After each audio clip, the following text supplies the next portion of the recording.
Shalom. First and foremost, I want to give all praises, honor, and glory to Yahweh, Ba'asham Yahushai, Ba'asham Recha Kodesh. Double honors to the elders and the apostles of Great Millstone, and peace and blessings to the elect. And back again with some more headlines. We're going to get through this. Pretty interesting stuff taking place. And in a nutshell, the world is on fire, right? it's like chaos of different sectors everywhere. So starting off here, as the U.S. is trying to now economically pressure Iran via sanctions and isolation, China, as it says here, firmly rejects U.S. demand to back its most crushing economic operation against Iran. What would this be, like the third operation from Operation, was that Epic Fury to, forgot what the other one was, to now, this new economic operation. But as you can see, China, and it's not just China that's not on board with this, but you're going to have some other nations that are going to say, look, they weren't down to go and send armies and ships over there to go and reopen the strait, and they're not down to do this. And China's reasoning is likely going to be similar to most of these other nations that end up saying no. Not all of them, but this all can also be used to sort of, push certain nations either against the allies of the West or towards alliance with Iran, which is kind of like one and the same at this point. China has firmly rejected Washington's call to join in implementing U.S. sanctions to, quote, squash Iran's economy. And why are they doing this now? Because they realize that they're taking a hit. It's like a Pyrrhic victory, right? They're taking a hit, or not even a victory because they're not winning, but they're taking a hit by constantly launching these missiles and airstrikes and so on, and it's very expensive. So they got to switch up plans. Pushing back against Trump administration pressure to be part of the toughest sanctions in history, which has marked a new phase of conflict focused on extended economic warfare, as a military solution is seen as increasingly unrealistic and unlikely. Now, Iran could say, well, they might just start, because the thing about economic warfare and, when you start expanding the horizon of the different kind of warfare you want to get into, they can start initiating cyber attacks, dangerous enough to cripple parts of the U.S. economy. Regarding the Iran issue, quote unquote, sanctions and pressure do not help resolve the problem. Reuters quoted a representative of the Chinese embassy in Washington as saying, the White House's new plan is to include heavy reliance on international pressure on external countries to impose extreme isolation on the Islamic Republic. The Chinese Foreign Ministry spokesman then says, China calls on all relevant parties to take responsible measures and resolve the problem through political and diplomatic means. Now, eventually, they're going to stop singing that tune because the world is still hurting, right? And that sort of leads into the next headline I have here, but I wanted to read this part down here. Asked specifically about the latest comments of U.S. Treasury Secretary Scott Bessent, Lin emphasized the need for all parties to take responsible measures in resolving the war. China opposes illegal unilateral sanctions that have no basis in international law and are not authorized by the UN Security Council. So that's their stand on it, right? And with this guy, Trump, as president, his mindset is, if you're not with what I'm saying, then you're an enemy, you're against me. That's why he started railing on NATO, because they weren't trying to support his war with Iran. Next, we have here Houthis claim fourth attack on Saudi Aramco refineries this month. And this, it may not be top of the headlines, but, in a lot of mainstream sites, but this is going to have an effect as they keep attacking these refineries. Yemen's, because what Saudi was doing was, being one of the major producers of oil or exporters, they were rerouting, all right, through the Red Sea since the Strait of Hormuz was closed, and helping to dilute the major effects on the world. But now attention is turned on to them. Yemen's Houthis, or the Ansar Allah movement, released a statement Thursday announcing a new military operations against Saudi Arabia, which targeted an Aramco facility and an airport in Najran province, if I'm saying that right, saying that forces carried out two military operations using two drones. So while they're getting started over there, they just getting into it with Saudi Arabia. We're gonna see how that picks up, because things are now getting intermingled over there, right? You had Israel that actually came out and said that they would take action against Turkey, but recently Turkey just signed a pact, like a NATO style agreement, with Pakistan and Saudi Arabia. But Trump is trying to get Saudi Arabia to was it to sign or partake in the Abraham Accord situation. So there's a lot of webs being spun over here, and eventually, as these events continue to transpire, the lines will be drawn in the sand. Okay, you can't play both sides, not in this war. Next, we have here a woman charged in ISIS-inspired plot to bomb New York State Capitol.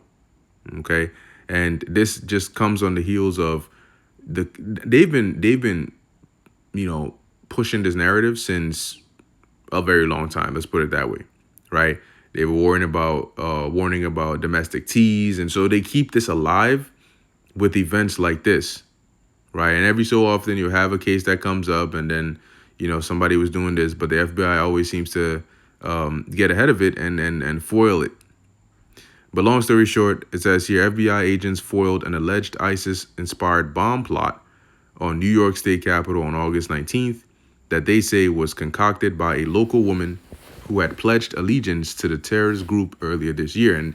And with stories like this, should say one of them succeed, it's not too much of a shocker to the public, because it's like, oh well, if you look at the breadcrumbs or the trail of those who had attempted it, and the warnings of domestic teas, and this is why we need to do this and that and this.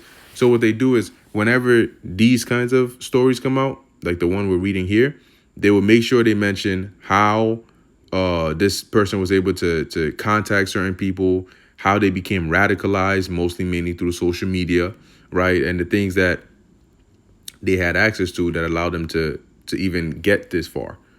So that way in the future, they can say, look, this is the common recurring thing we see amongst these situations here, and we need to do something about it, i.e. police the internet.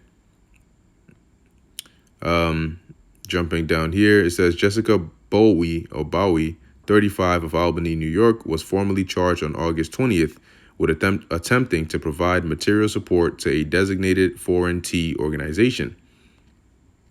As alleged, Bowie plotted to deploy an explosive device at the New York State Capitol, intending to kill public officials and to destroy as much of the building as possible before fleeing to ISIS-controlled territory in Syria. And like they said, this was charged on August 20th, so about a day or two ago.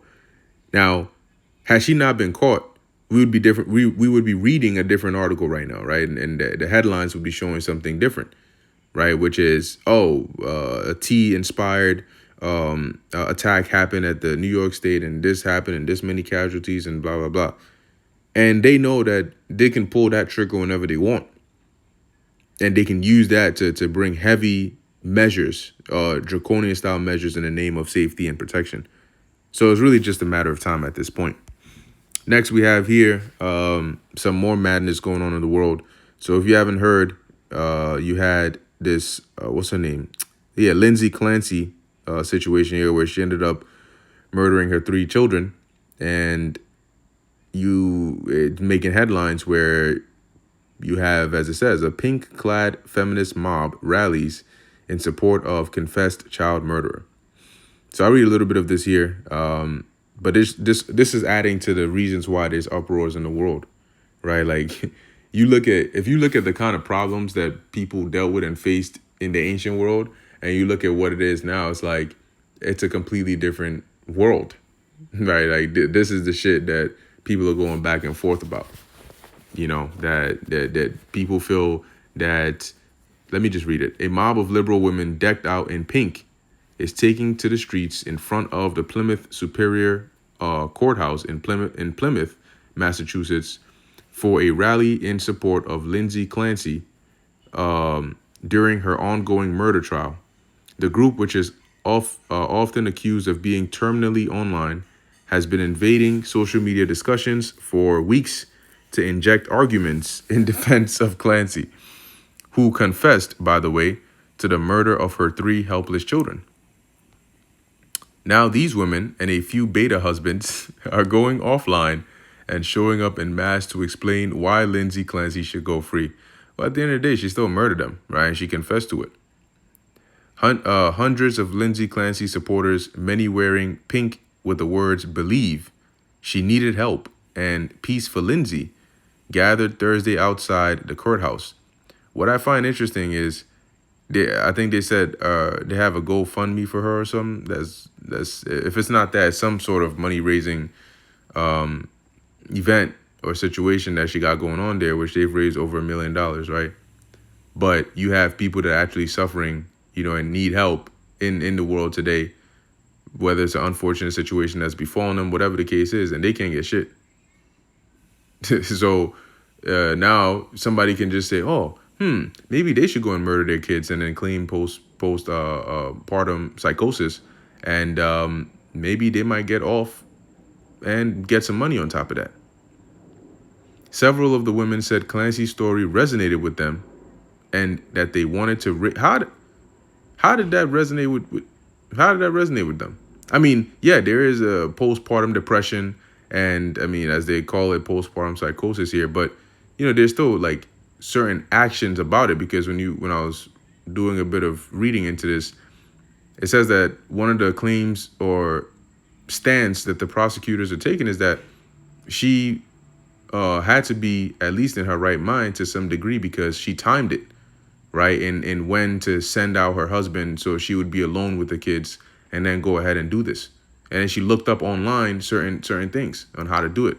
So that's at least their basis for premeditation of it. Anyway, several of the women said, so they resonated with them and they wanted to raise awareness about how mental health system treats women. So I guess the precedent they want to set is let her go free.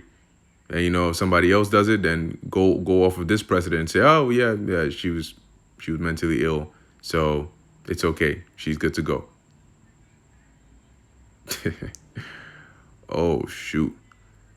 Clancy's lawyer does not dispute that she killed the children, but says she should not be held criminally responsible because she was mentally ill and suffering from postpartum psychosis. Wow. Interesting. That's very interesting. She was mentally ill. So is she still mentally ill, or is she good now? If they let her off scot-free, would she still be mentally ill, or is she going to be all right? Anyway, moving on. Here you have British protesters jailed. And what's going on over there in Europe with how the authorities are handling these kinds of situations, and this and Ceuta, Spain, and different areas. This is like a version of the Purge movie, where they were trying to orchestrate, that kind of rousing up of the people during the Purge to really get that kind of violent reaction they wanted. So people are starting to get frustrated at the fact that you have cases like this where, as it says, the protesters who were protesting a migrant sexually assaulting a girl, right, a 14-year-old girl, are then locked up for a longer sentence than the person who actually did the assault, right? So these are the kind of things that is triggering people over there and really in different parts of the world when they see these kinds of things, and it's only going to get worse from there, right? This is 2 Ezra chapter 9, verse, I'll get straight to the point, verse 3. Therefore, when there shall be seen earthquakes and uproars of the people in the world, that's what you see going on. You're literally seeing that. You're seeing earthquakes left and right, and you're seeing uproars of people in the world. And as Yahushua said in Matthew 24, pestilences, which is going to be the last headline I have on here. But when you see these things, verse 4, then shalt thou well understand that the Most High spake of those things from the days that were before thee, even from the beginning. Now, what did the Most High speak about those things? He spake of them. What did he speak about them? That there would be signs that this is the end of the world. Okay, and that's what verse 2 goes into. So, last headline here, it says, medieval diseases have returned to Los Angeles.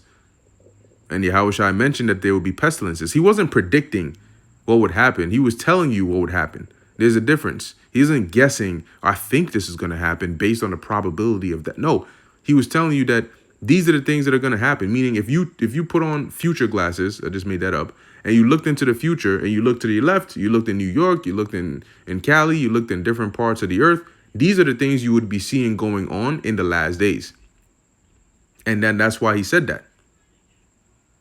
So it says, in what can only be described as a stunning failure of state and local policy and leadership, Los Angeles County recorded its highest tally of flea-borne typhus cases in 2025, confirming 220 diagnoses, up from 187 the year before. And a lot of it is lack of hygienic situations, unhygienic.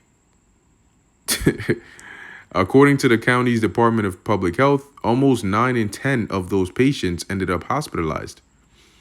Fleas that feed on infected rats, possums, and other small mammals carry the bacteria behind the disease to humans. And Los Angeles has watched the case count climb for years.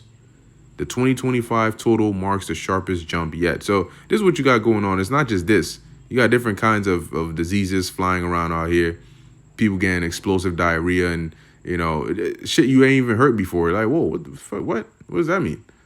But that's what you got going on. I recently saw a post about a recall of a certain brand's blueberries, frozen blueberries, because it could cause death. There's a problem when you see that. Wait a minute. Why? Why should that even be a possibility? Death shouldn't even be on the list of things that can go wrong when you eat fruits. In fact, in the ancient world, fruits, nobody's eating fruits like let's say an apple or actual, fruit that's good. The only concern you would have is if you ate too much of something. Maybe you can have some reaction or a negative effect to it, or if you're allergic to it. Those should be the only kinds of worries you should have when it comes to eating like fruits per se, right? Like things that can happen if you do it in excess or you don't do it in moderation. But having to worry about dying by eating this, there's a problem, and it's not natural, because naturally that wouldn't be the case. The Lord said in Genesis that was good for food. It was good for meat, meaning you could eat it. He didn't say you could eat it, but you got to watch out for the side effects, death, particularly death. So that means that there's something else that's being added, some process in there somewhere of manufacturing, which is not natural. And that's in there. That's what's causing that potential, that's why they're having a recall. But once again, just one of many reasons why this earth needs new management. Because everything, as the scriptures say, they've turned the world upside down, roughly paraphrasing. And that's what you see going on. So anyway, with that, I'm going to end it here. Lord willing, that was edifying and informative to the elect. In closing, I want to give all praises, honor, and glory to Yahweh, Bahasham, Yahweh Shai, Bahasham, Racha Kodash. And until next time.